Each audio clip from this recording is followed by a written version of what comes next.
10 soat uxlasangiz ham nega charchab uyg'onasiz? Siz yolg'iz emassiz. Bugungi kunda ko'pchilik yetarlicha uxlagandek tuyulsa ham, ertalab holsiz va energiyasiz uyg'onadi.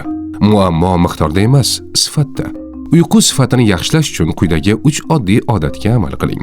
Xonani to'liq qorong'i qiling. Uyqu vaqtida organizm melatonin ishlab chiqaradi. Bu gormon tananing tiklanishi uchun asosiy qurol. Hatto kichik LED chiroq yoki ko'chadan tushayotgan yorug'lik ham uni bloklaydi. Natija uyqu yuzaki, tana to'liq tiklanmaydi. Choyshabni haftada bir almashtiring va har kuni dazmollang. Har kuni tanadan ter, yog' va o'lik teri hujayralari yotoqqa singadi. Bu chang kanasi va mikroorganizmlar uchun ideal muhit. Ular esa allergiya, teri qichishi, burun bitishi va bezovta uyquga olib keladi.